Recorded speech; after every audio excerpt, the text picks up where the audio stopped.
Hello and welcome to the Business of Story. I'm your host, Park Howell, and I am so proud to welcome Sendable as our sponsor. Sendable is the social media management platform that I personally prefer to handle all of our storytelling online. Sendable has generously offered you, an ardent Business of Story listener, an incredible 30% discount on their traction plan. It's normally $99 a month, but if you use my link, you can get it for just $69 a month. So visit sendable.com/park30 to start your free 30-day trial today. I thought it was just a stupid picture of a pig in the ocean. But after hearing that story, I had to have it. Now I wasn't just buying a picture, I was buying a story. Story literally made the picture worth more money to me. That's what businesses are about. People buy brands, people buy stories much more than anything else. I work with a lot of big enterprise companies, but let's just say I always tell folks, drop the PowerPoint, close your laptops, start with your story. If you want people to get engaged and you want people to act, you have to tell them an emotionally powerful story. That's with great characters, it's with uncertain outcomes, and it's with high stakes and drama. All business strategy is a story.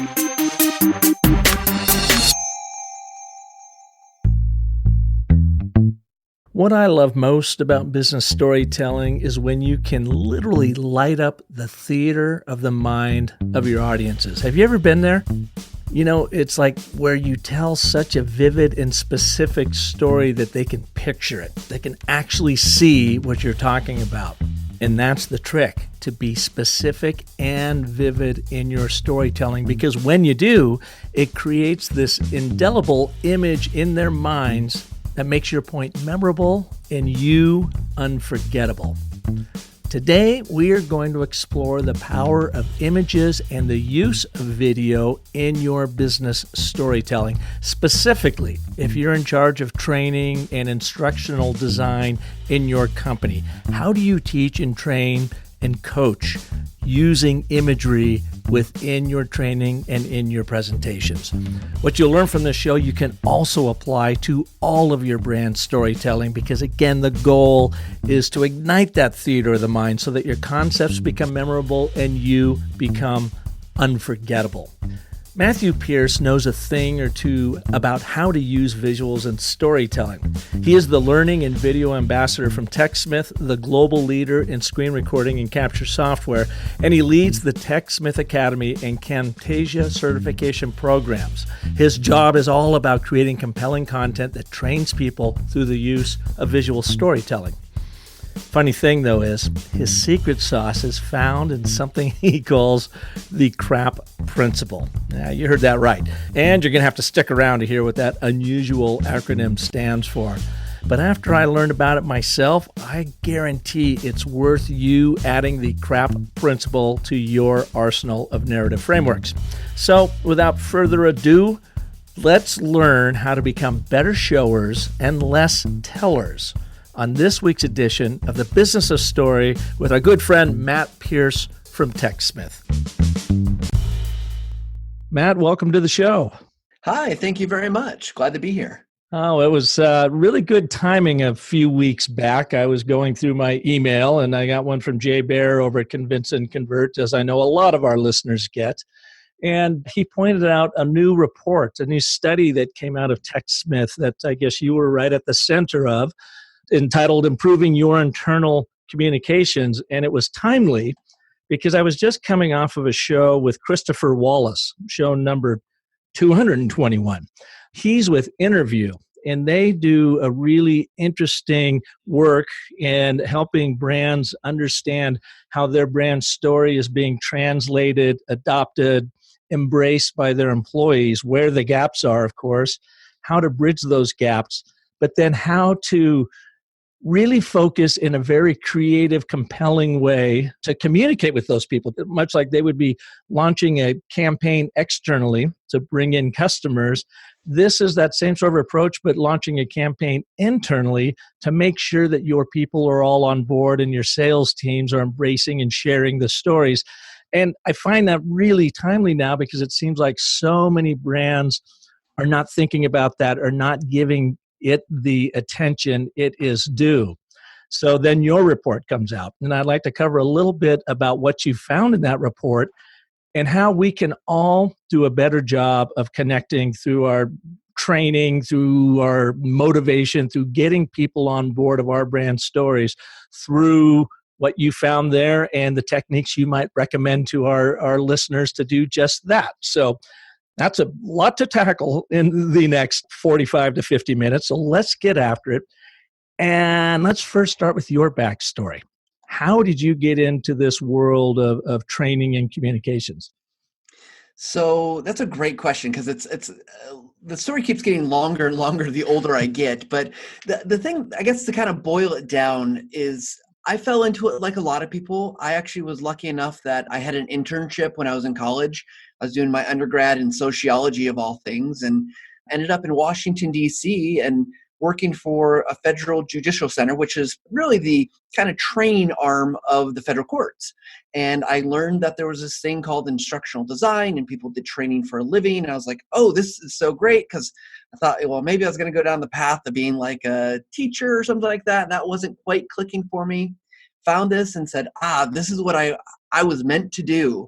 Went off to grad school after that, and then I've been doing it ever since, and been very lucky to find myself in a position over the last 13 years working for the same company, cranking out lots of different types of training, getting to talk about training, teach about it, and really help people learn how to create great visuals that impact folks that they're trying to help learn.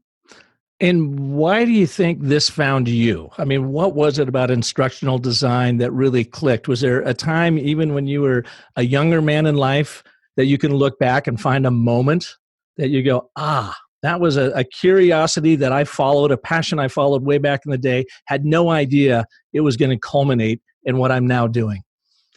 So one of the things that experiences in my life is I actually served a 2-year mission for my church prior to really getting involved in university and things like that. And I found myself in positions of leadership where I was teaching and training, and I enjoyed it. I thought it was like, oh, this is fun. This is the exciting part, teaching other people to do these things that they're trying to do. And that I just found this love for it. And at the time, I didn't know what that meant. I didn't know how to translate that into really anything. That I thought maybe I was going to go become like a school teacher, educator, but I knew that wasn't quite right. And when these things came together, I realized because I love aspects of design. I love the ability to, the times that you get to go and do training and be in front of people and talk to people. And I love the outcome, the satisfaction that I receive. Someone's like, you see those aha moments and they're clicking. And so pulling all those pieces together really for me was kind of the sweet spot of the magic of like, oh yeah, I really enjoy this aspect of it where I get to create, I get to present, and I also get to see this really great takeaway when people are successful. So here's the hard question. I'm going to do some digging here, some archaeology. Can you take us to a moment when you were doing this, when you were training someone and you're maybe learning in the process yourself and you saw that aha? Can you take us to that absolute actual experience? Oh man, that is a great question. I'm trying to think because I know there's been a few of them where you just saw the synapses firing and they're like, oh, I get it. Thinking about a time so I was doing Camtasia training. So Camtasia, a screen recording product, part of the company I work for, TechSmith makes it, and sitting down with someone and the class is going, doing their things and they're working on projects, and having a conversation about the impact it's going to that what they're trying to do could have for their organization. And you just saw the person's eyes light up. And it was a gal that I remember, and her eyes light up and she just got so excited. All of a sudden, all the barriers that she had at that moment started to melt away. She was no longer worried about can I do this? Is it going to be too hard?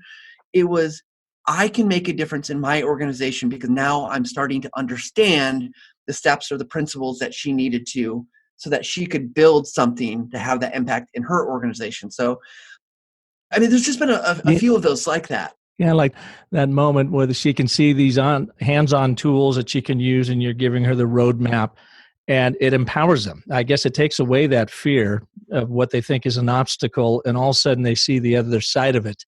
And they said, I can now overcome this obstacle with this particular product and the coaching and tutoring I'm getting with it, so that she herself could go and have a much bigger impact on the community she served, in this case, her fellow colleagues within the organization.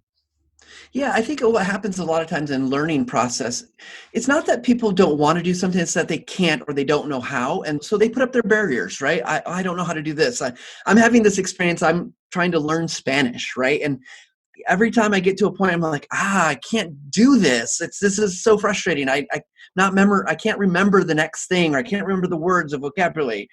But then I get to the point where it's like, if I can just remove a couple of those barriers, the doors open and it's like, oh, now I can take steps forward. And I think in those critical moments of learning, when that happens with someone, like especially those one-on-one connections are really powerful. And in the story that I told, she was able to see like the doors open, kind of the illumination happened. And it was no longer like, oh gosh, this is going to be hard. This tool, I don't understand it. She still didn't know tons about the tool.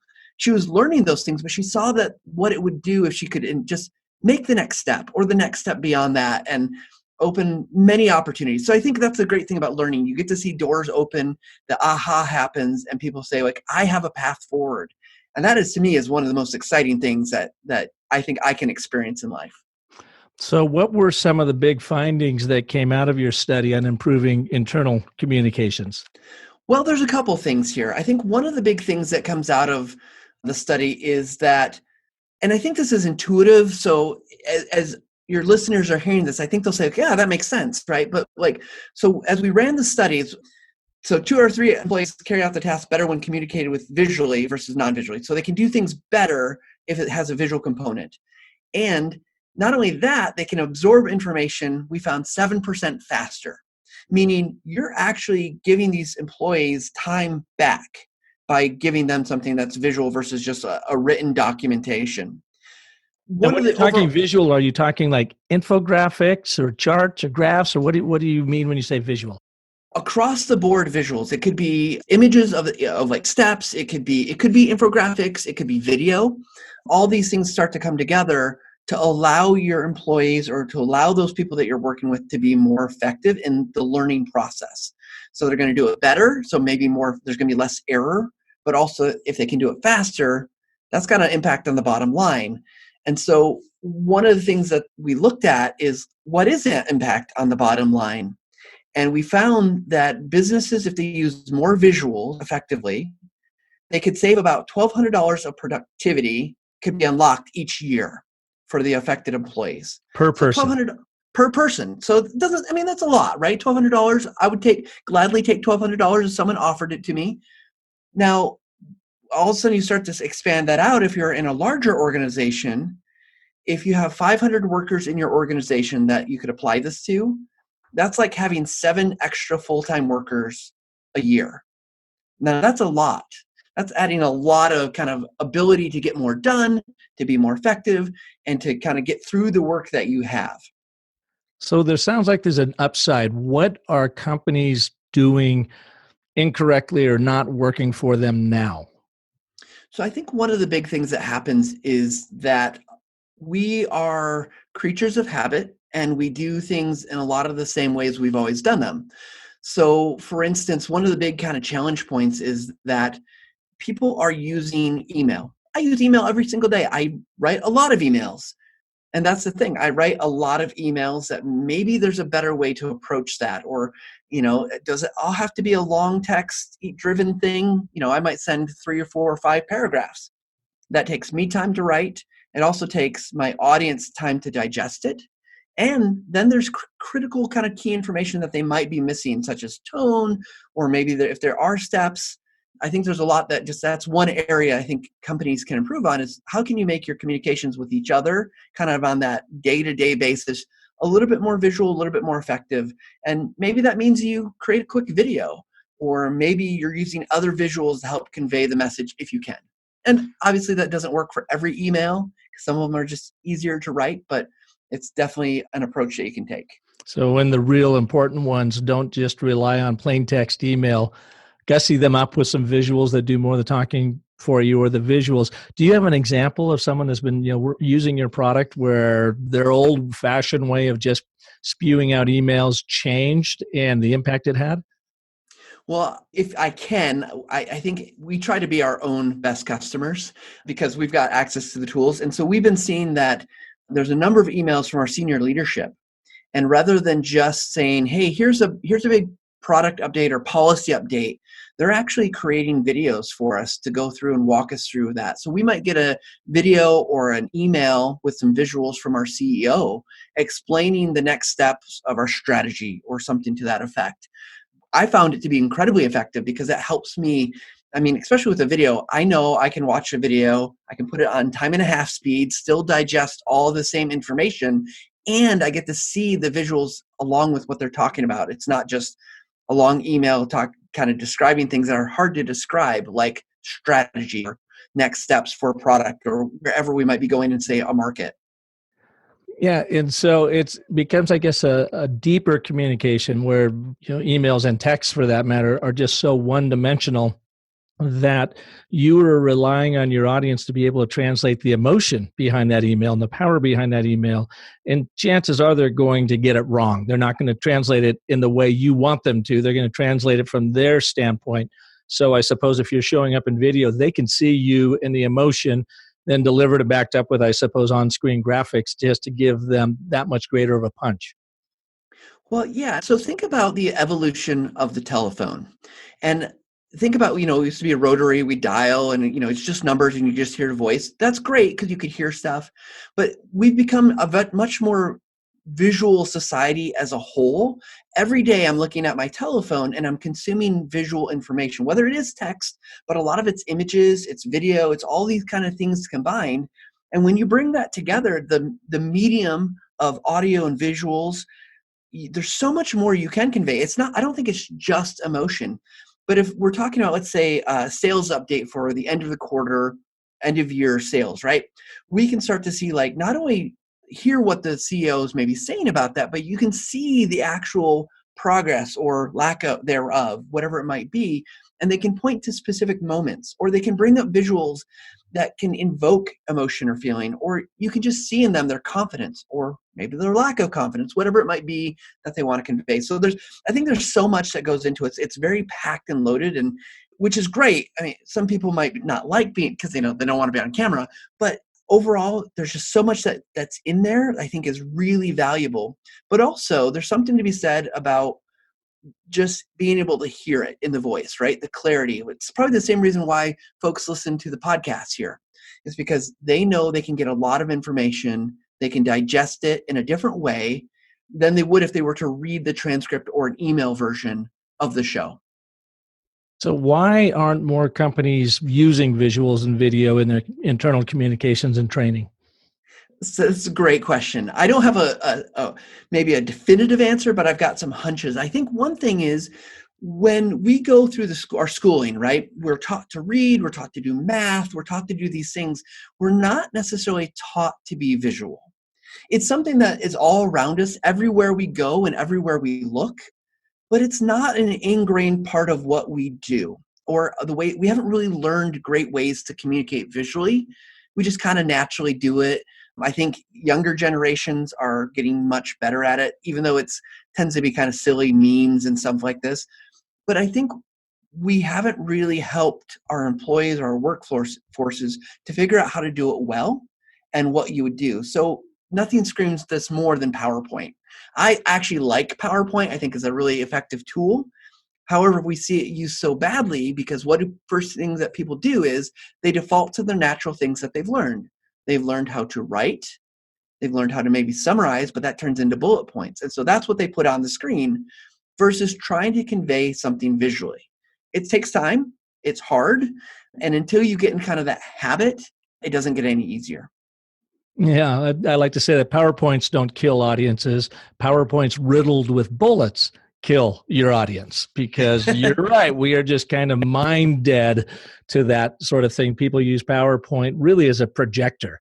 It may as well be a carousel projector just throwing up the point you're trying to make versus using it like theater of the mind, like a screenwriter might use it to make your point verbally, and then to back it up with the imagery, and then maybe one or 2 points, but not to just solely rely on that. Absolutely. And I was thinking about this today, and I was talking to one of my colleagues, and talking about my evolution of use of PowerPoint, and thinking back to 2007. I was doing my first conference presentation, and my PowerPoint stunk. It was pretty bad. But now I look at where I'm at today, and Now, wait a minute. Wait, let's stop right there. How did you know that it stunk? Well, I look back and I know it stunk because it was a lot of text, and it was just heavy.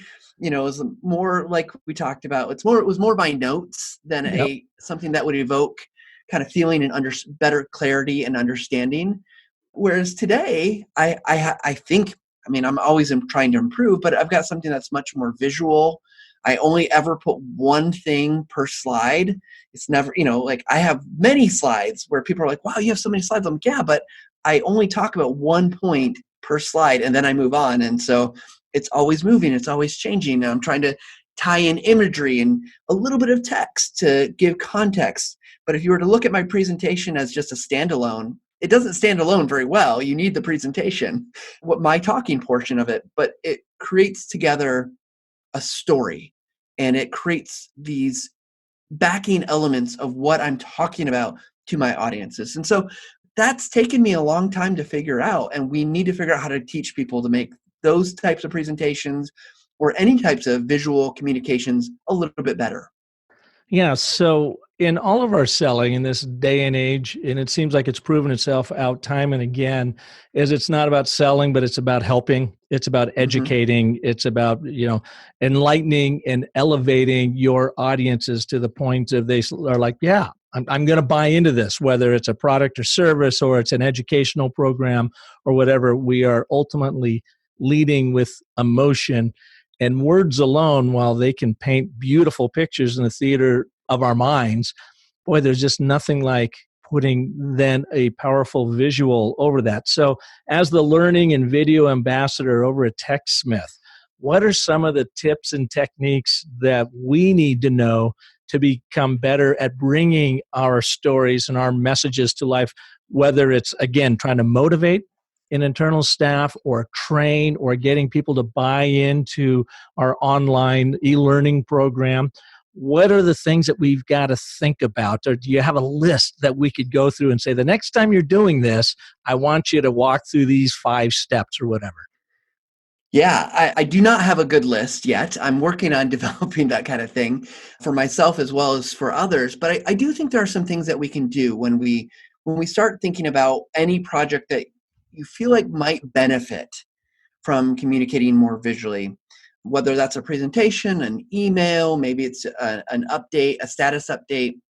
I think one of the big first questions I always ask myself, and I think it's a good one to start, is like, would this message be enhanced if it was something besides text? And if the answer is yes, then you can go down the decision tree and say, okay, so I'm going to be more successful if I have something else. Should it be just static images, or does it have motion? So for instance, if I want to convey something, maybe it's a series of steps, there's a use case to say like, okay, let's go to video or an animated GIF, because that's going to convey that motion. It's so hard to describe the nuances of motion, whether it's a mouse cursor or I'm showing how two pieces of piece of equipment fit together, whatever it might be. And so once you get into that, you can start to say like, okay, if it's going to be an image, what do I need to convey? If it's a static image, does it need to be something that's the actual thing we're talking about? Can I use something that's representative, meaning it's not the exact thing, but it's going to convey a certain sentiment. It's going to convey kind of the emotion. So for instance, I do a lot of this in my presentation style because oftentimes I'm talking about creating video or creating images, and there's not always the perfect image for a PowerPoint presentation, right? So like if I've got something I want to talk about where I'm going to talk to the audience about questions, I've got this great picture of this. It's a giant question mark with a kind of like a signage with the bright lights kind of set throughout it. It just all of a sudden your mind is set on like, oh, there's a question mark there. It's a giant sign. Okay, but we're going to talk about questions, or he's going to ask questions, or we're going to, you start to set the tone for him. Or maybe I want to talk about doing a Google search. So can I help amplify that idea by showing them something? Maybe I'm actually doing a Google search and I'm screen recording that. Or maybe I've got an image of a mobile device that's showing the interface there. Just, again, to help to set the tone. I think for inspiration, where we can look at what blogs are doing. And I'm not saying our emails have to be that elaborate, but just start thinking about like, how do we help tell the story of what we're trying to convey with images that are going to move it along. And that if I'm not reading really closely, I can still pull away from it. Now, from a learning perspective, though, the nice thing is, I think if you're actually teaching someone something, or you're going to walk them through a process, like document those steps. Like if it's how to change the size of your mouse cursor on Windows or something like that, you can easily capture images of that, and you can provide them like, hey, just look at these images. They can still scan it. They can still go through it. You might have to write a little supporting text to explain, but it's going to be much more easy for them to understand because, gosh, how do I get to the control panel? I don't remember how to do that, but if I can see it, I can then do it. Same with video, right? We can start looking at these things. Is it going to be me talking in the video because I can represent this idea or thought? Is it someone else that's maybe seen as an expert? Maybe we want you, Park, in a video because you are seen as the expert in these areas, and you'd be a great representative of that. Or do we have other things to show that are representative? I worked on a couple of pieces for what's called our TechSmith Academy. It's a free learning resource, teach people about creating video and images. And there we have interviews with people that are experts in what they do. We also have just me giving some tips and advice, but then we also use the idea of story to tell and teach people. So like there's one about, recording audio in your environment, which is tough because not everyone has a perfect environment. So what are the things that you can do? But rather than just standing and saying like, hey, here are 5 things you can do to get better audio in your environment, we actually told the story of 2 coworkers and one person trying to record audio and a little bit of conflict they had, because all of a sudden we're bringing these things together to create something that's much more engaging. The information's still there, but it feels less onerous to just go through and say like, okay, what are the 5 steps? What can I do here to get better? So those are the kind of things I think about.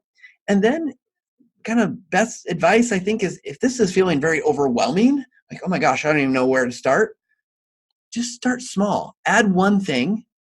See if that helps. Ask your coworkers, did this make this more clear? Yes, no.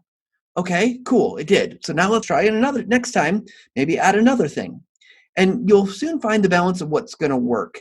Because I do think one thing that, and this is personally just my hunch, is that we are, along with figuring out how to do this better for ourselves, we're going to have to help our audiences also understand why we're doing it and how it can help them.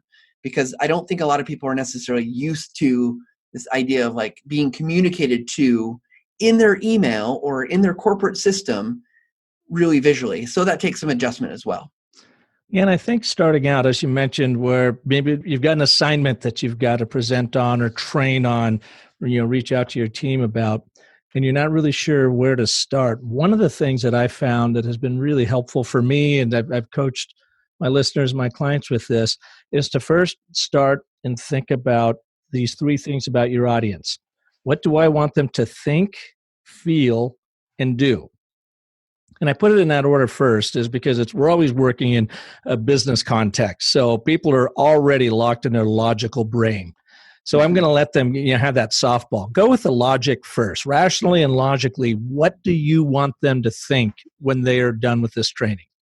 They think that, wow, that was well worth my time. Or, there's a lot of great information here. Or, gee, Park really knows what he's talking about. I'm glad I'm here. I think I can probably use this.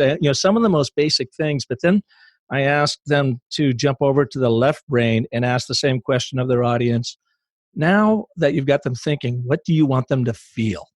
Do you want them to feel excitement about this new learning endeavor opportunity? Do you want them to feel confident in what they're learning is going to actually help them? Do you want them to feel satisfied or fulfilled, or whatever that emotion is, and to try to figure out, what do I want them to feel? Because that now is going to start dictating how your message is told, the visuals you use, how you take them through the highs and lows. And then at the end of it, of course, what do you want them to do? What is your call to action? And I have found that we all, even in sales and marketing, we are reticent to ask for the sale. And I don't know if it's just fear of getting a no or what it is, but in coaching for a presentation or training, I tell folks, what do you physically want your audience to do next with this information, and give them that exercise. Give them that to do. When I bring those three things together, Matt, I found it's so basic, so basal, so intuitive that I like to say, be intentional about it. It really works. What do you want your audience to think, feel, and do? And that will help guide the scripting of the rest of your presentation and the kinds of visuals you will use. What I want to do here is take a quick break for our good friends over at Sendable. And when we come back, Matt, I want to talk about the pacing of training in a presentation and how you can take an audience on highs and lows and literally on a character arc where you're starting in their original world, as Joseph Campbell would say in The Hero's Journey, where they're just beginning the training or getting that information from you. And you, as the storyteller, trainer, presenter, are going to literally take them on a journey so that by the time you're done, they are in a new, more special, more optimistic world, and you are getting them to activate, to be a part of that new world, because that's ultimately what we're trying to do in all of this, right? Is to get people to change, to shake them out of status quo and get them thinking and doing something new in line with what we want in our brand story, operations, and so forth. But to do that, there's got to be a little conflict involved too. So if that works for you, when we come back, I would love to talk with you and explore, how do you build that sort of pacing? And what can our listeners do to build that same sort of pacing in their presentations and in their instructional design? That work for you? Sounds great. Excellent. Be back right after this from our pals over at Sendable. Many of you have been following me in the Business of Story on social media for a while now, and I really appreciate it. And if you're not, I hope you will. We share valuable business storytelling tips to help your brand stand out among the awful noise out there. And we do it all thanks to Sendable, a social media management platform that helps over 3,000 digital agencies worldwide to work with their clients, breathe life into their brands, and get their stories heard on social media. What we like about Sendable is they make it super easy to manage your content and your stories online. They allow you to source content from clients and collaborate closely with them to create a social media strategy built on true and proven storytelling principles. You can reliably plan and schedule content to be automatically published to Facebook, Instagram, Twitter, LinkedIn, Pinterest, and more. And you can demonstrate the impact that this content has had on your audience growth and conversion by reaching out through their in-depth reporting and analytics. There's much, much, much more that you can do. But you know what? I think maybe my favorite feature has to be Smart Posts functionality. Now, what Smart Posts are is it makes it incredibly easy to craft social media content and in one single step, customize it for each platform, giving you the best chance of driving engagement and getting people to pay attention to your content. Sendable truly makes managing so many channels an absolute breeze. I know, you have a lot of choices when it comes to social media management apps, so I wanted to let you know we here at the Business of Story can't recommend Sendable enough. Gavin and his team are so great that they have a special offer just for you. You can now get, as a special offer for Business of Story listeners, Sendable's Traction Plan for only $69 a month. That's a 30% savings. So sign up now at sendable.com/Park30. Believe me, your stories will take off. Welcome back to the Business of Story. I'm Park Howell, and with me today is Matthew Pierce, the Learning and Video Ambassador from TechSmith. And we're learning how to use images and visuals to make our stories even that much more special in presentations, in training, and in internal communications. So, Matt, I know I threw out a big task here because it's not always easy to get this pacing and this timing just right on the presentation. But in all of your experience working at TechSmith, are there some ideas or some insights you can share on how we can do a better job of how we use visuals to pace our presentations and literally take our audiences on a story arc from one world into a new world? Yeah, I do. I think there really is. I think some of it depends on what you're training on. So my experience, especially at TechSmith, just to kind of set the context for part of this answer at least, is I've been creating technical training for software, meaning teaching people how to use programs like Snagit, like Camtasia, how to actually, use the functions and buttons. And I think it's a little bit different when you do that, say like compared to saying a presentation at a conference or that type of training where you're doing more of a presentation style.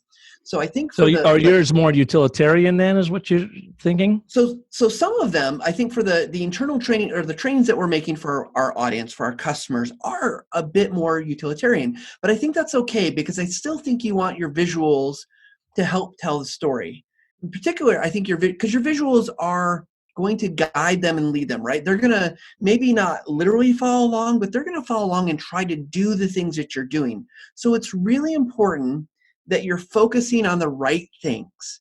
So if you're showing your visuals, I see a lot of people who they'll do something like they just show everything and they show kind of whether it's a screen or just everything that's around them.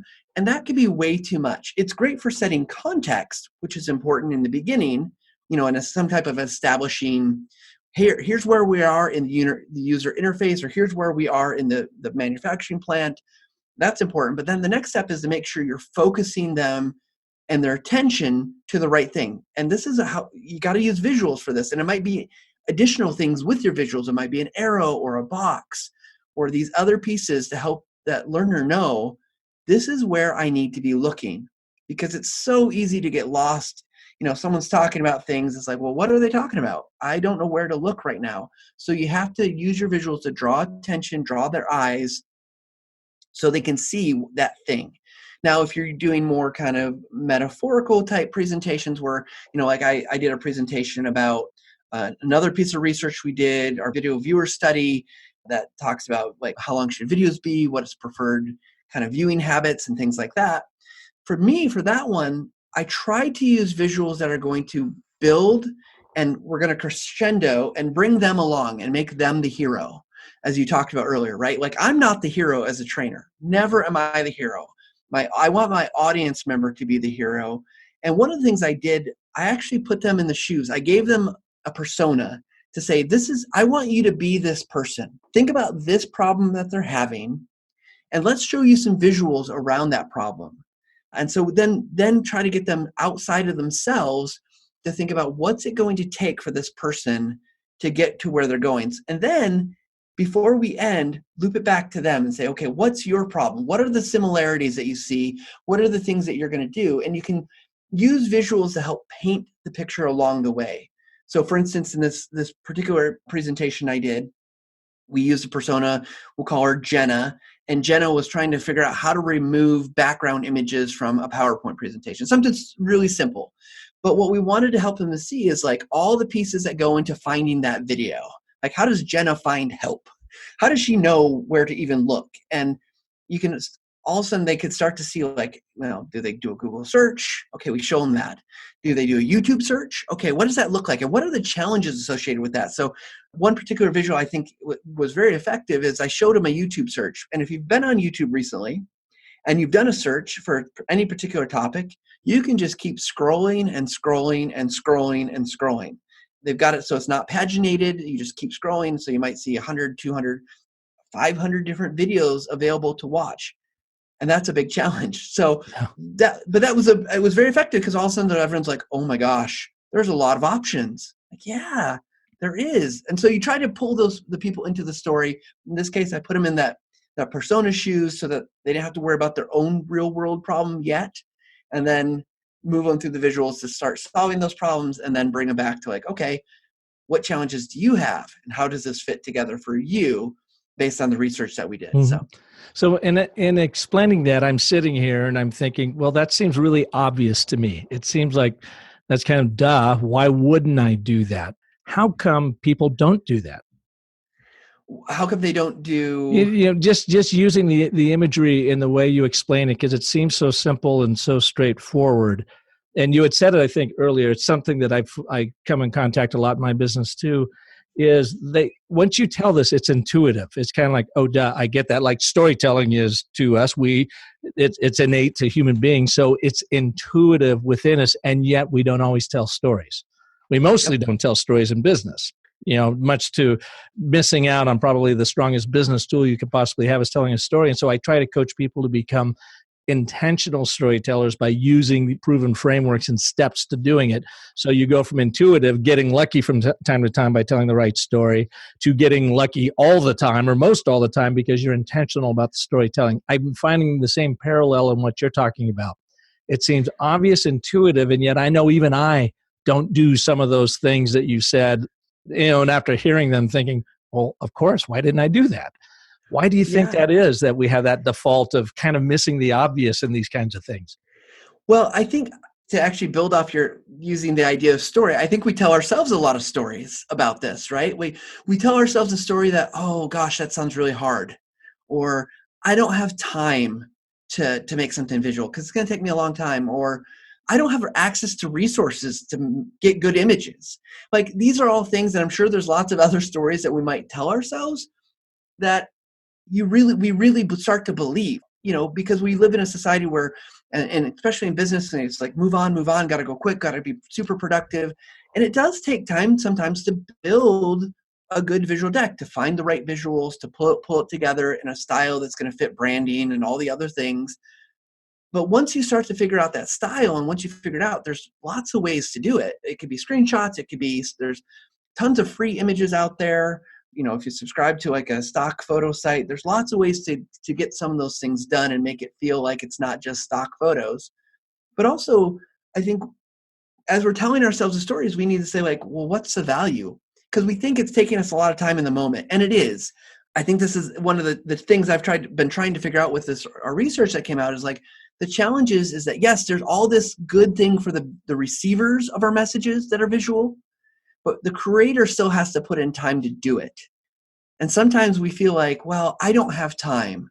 And so we just do the things that we've always done, not really considering how much time it's taking everyone else.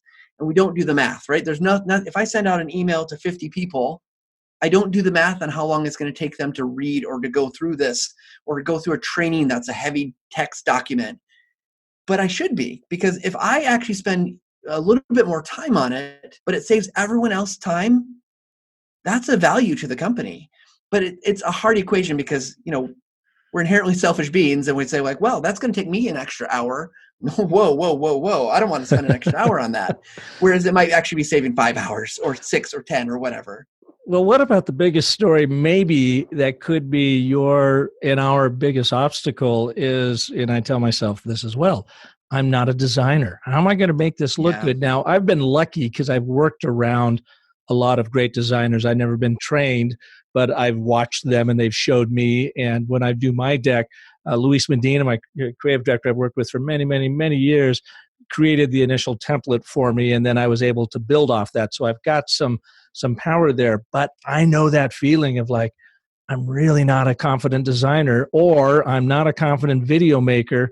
So how do you help people overcome that when the whole show is about the power of images and videos in your storytelling? You're not a designer, you're not a producer. What do you do to at least be confident that you're putting up impactful graphics that will move your story forward? Yeah, so I liken this to a lot to the idea of people hearing themselves in audio, right? People tell me all the time, I don't like hearing my own voice, and it's like, but no, that's what you sound like. And so part of me wants to say to people like, okay, you're not a designer, do your best, just put out what you think is good. But from there, I mean, that's not really a great answer because then people still don't feel more confident. I think you only need a few basic skills in design to really start making a difference. And, will it revolutionize everything you do? Probably not, but it's an iterative process. I mentioned my cruddy kind of slide designs from 2007 compared to now. They're night and day, but it's taken me 100, 150 different presentations to feel like I'm really at a place where I'm on solid ground. And we have to be willing to evolve ourselves and work on it and know that, what, this time it might not be perfect, but next time I'm going to try to get 1% better. I was doing some interviews with some people who their primary roles are on YouTube. So we'd call them YouTubers, but they're really, really smart business professionals is what they really are. But one of them said to me that, if you start making video today, you can't expect it to be great. If you just turn on your phone or whatever and record, it's not going to be great. But if you make another one tomorrow or next week and you just get 1% better, not before long, you're going to be 100% better. Now that still might not put you where you want to be, but you're still 100% better. Then you can make it 200% and 300% better. But it's being iterative. Design is all about being iterative and knowing when, there's got to know when to stop. Say like, okay, well, we improved by adding a couple visuals. Awesome. Now, next time, can you add a few more or play with font or play with color? But, there are resources out there to help people to get better at these simple principles. I'm working on a potential course for 2020 with someone, and we're talking about what's called the CRAP principle. That's a terrible name, but it's contrast, repetition, alignment, and proximity. It's the CRAP principle. Concept. Say those again. It's contrast, repetition, alignment, and proximity. And all these have a play in design, right? Like, how is your contrast? Is the right thing standing out? Proximity, are things that are grouped together tend to be associated that they belong together. So are you spreading, putting things in the right places? Alignment, are you aligning things so it's nice and neat and not just kind of hodgepodgey? Or maybe you want a hodgepodgey to show chaos and disorder.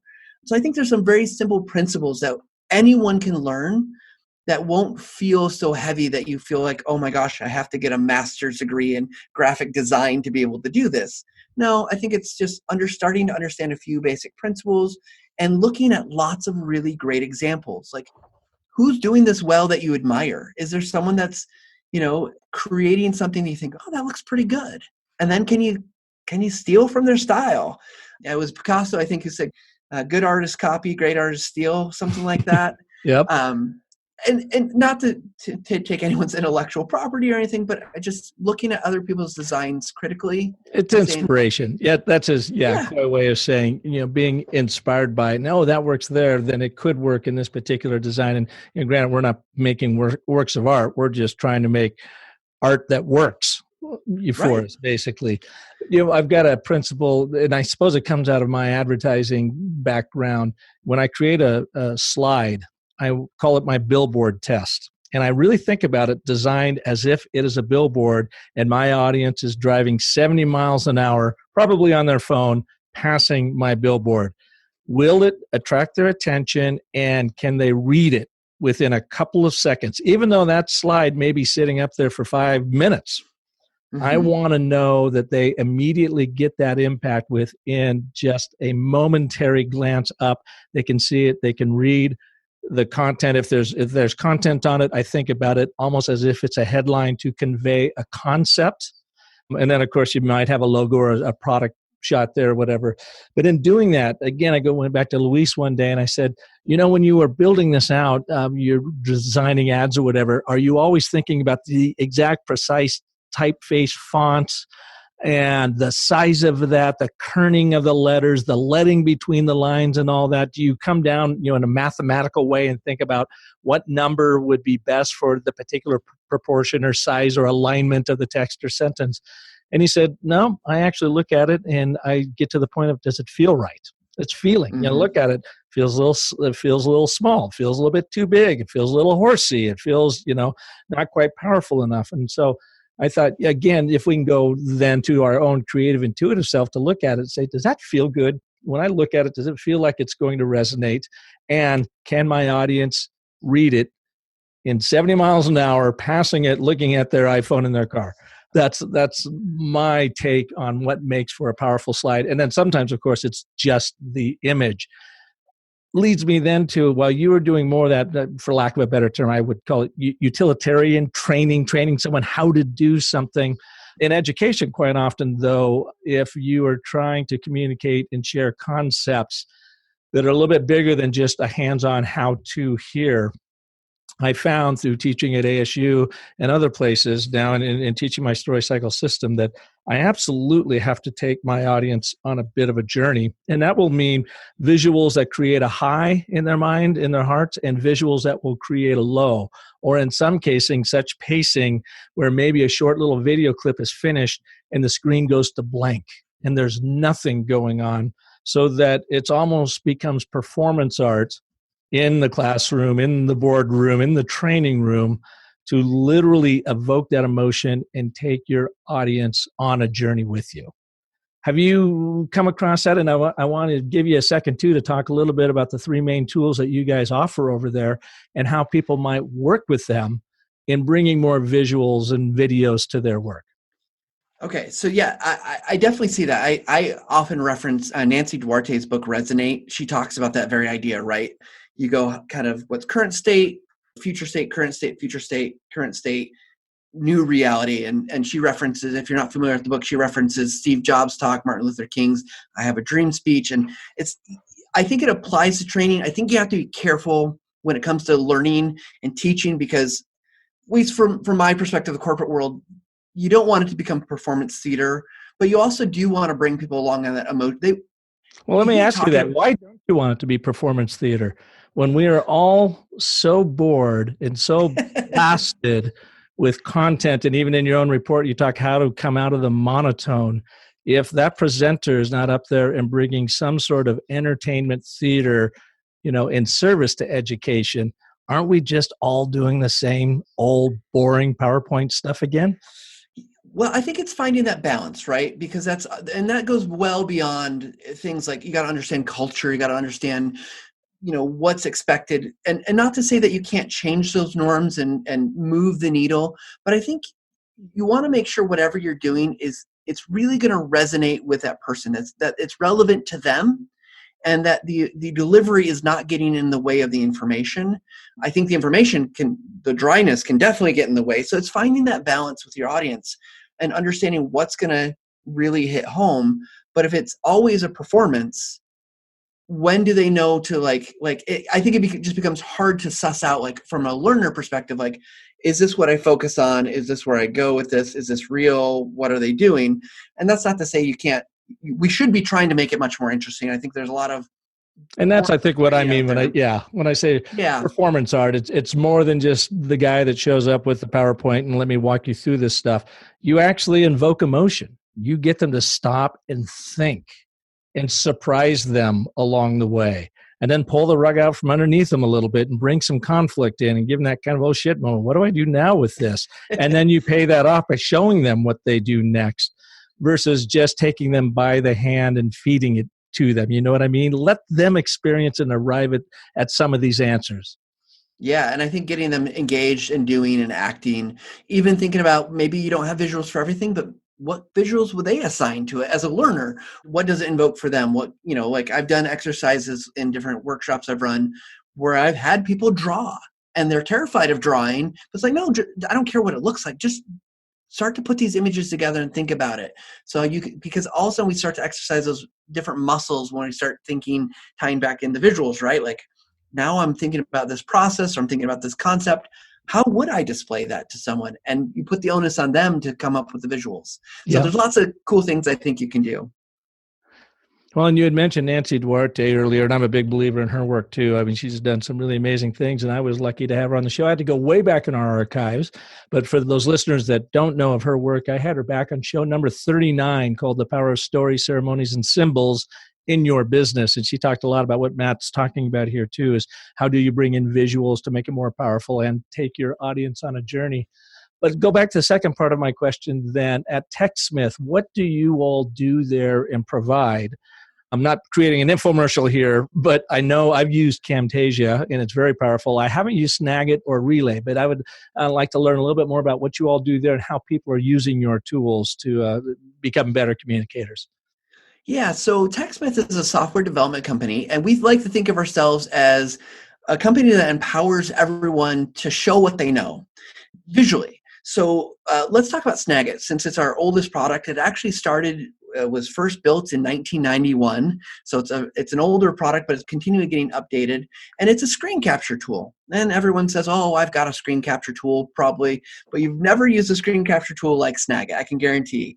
Because not only can you capture images, but if you have a long web page or a long page that you need to scroll, you can capture everything without having to take multiple captures.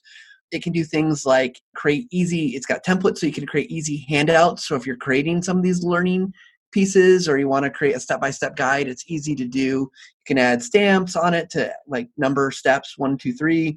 It can actually grab text off a static image. So let's say there's an image that someone sent you and you're like, oh, it's a JPEG and I need the copy that's written on it. You can actually use the optical character recognition feature to grab that text and have it so you then can paste it into another document. And it can do a ton more, including some lightweight video recording of your screen. So if you need to make a quick email message, which I actually did this recently, I was having to do a share out on TechSmith Academy, which I mentioned earlier, which is a platform for learning stuff. And I was giving a report to the company.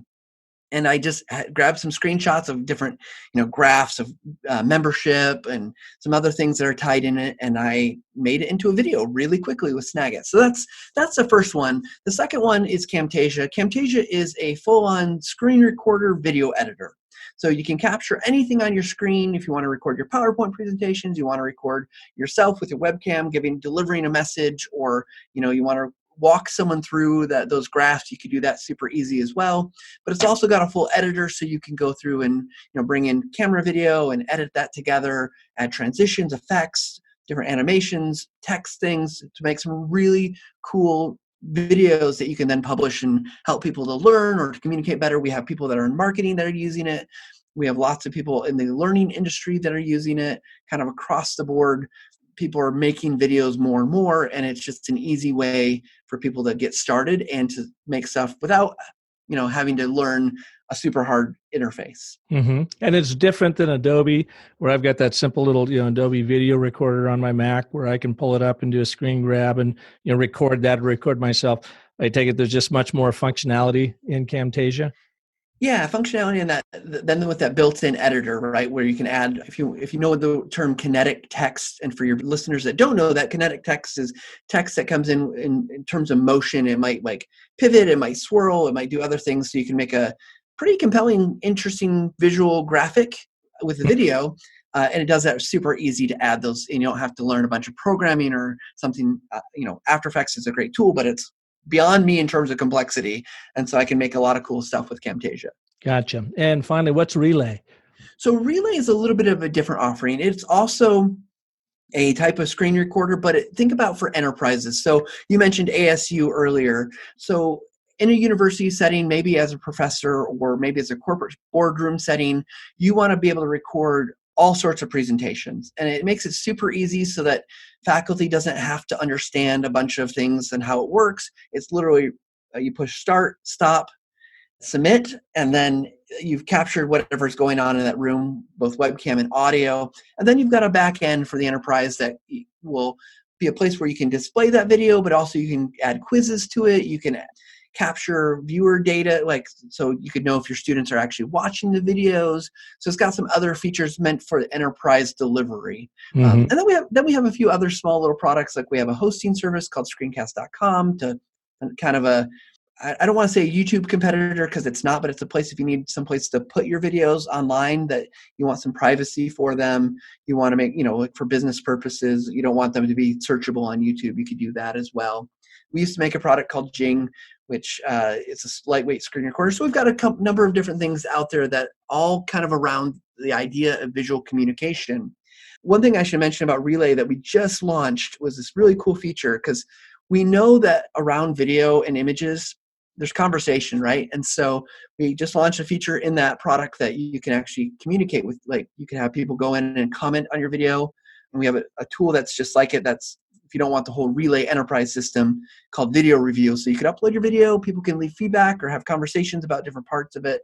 Really nice interface because it leaves points in time. Like, so if at 1 minute I leave a message for the creator, there's a little dot at 1 minute that shows exactly where I was talking about. So some really cool tools, all again about communicating visually.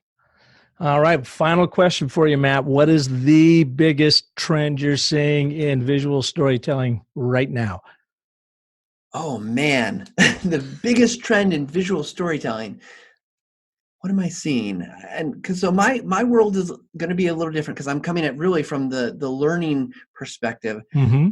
I think we've had what they've, for the last, I don't know, 3 or 4 years, they've said it's the year of the video.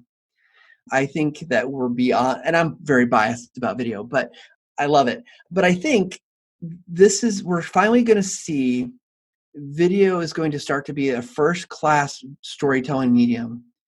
And because we're past the point where any kid with a camera can make a video. And so we as visual storytellers are going to have more capability with the devices that are available to us, more ease as things come online to make that editing easier. And we're going to see that really, I think, go well beyond where we are in 2019. I think in 2020, we'll see way more people using video to really communicate their message. And that's going to feel a lot more personal. But it also means because there's a lot more competition, we're going to have to really try to learn and understand how to up our game so that we stand out against the competition. And by all means, we have to overcome that fear of being on camera, saying it's okay. Just be yourself and go for it, basically.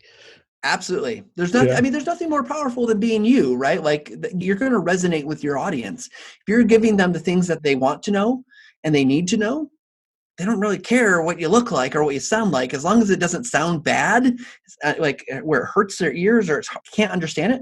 Go look at YouTube. There's all sorts of people that are doing stuff that is really successful for what they're trying to do, and they're not afraid anymore. Yeah. You know, we have to get over that part of it and think there's not that sacredness of like, oh, I'm so special, I can't be on camera. No, you're wonderful. You should be on camera. Just you need to get over that and make it a habit.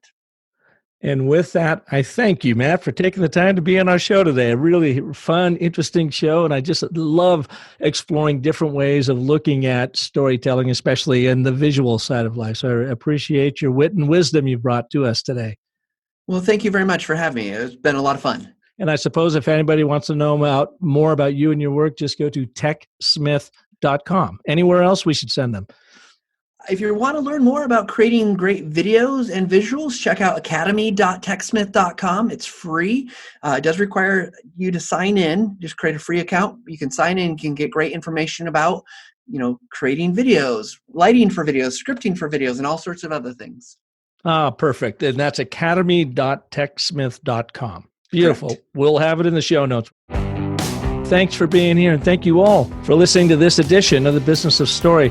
If you know someone that would benefit from what Matt has shared today in this episode, by all means, please share it with them. And if you haven't yet jumped over to iTunes to give us a rating and a review, I would certainly appreciate you doing that. It helps us build our world. And I'm here to help you build your world by telling more compelling stories that actually will have an impact in the world. So I appreciate you listening along. And of course, if there's anything I can do to that end, visit me at businessofstory.com, where you will have all kinds of free tools there to really build yourself as a confident, compelling communicator. And by all means, if you have not yet checked out Sendable's great platform to be sharing your story online, check them out over at Sendable. You can take advantage of their traction plan, 30% off their traction plan as a listener here at Business of Story, just to go to sendable.com/park30, and they'll get you taken care of there. And until next week, when we will have another amazing story artist here for you, just like Matt, remember that the most potent story you will ever tell is the story you tell yourself. So make it a great one. Thanks for listening.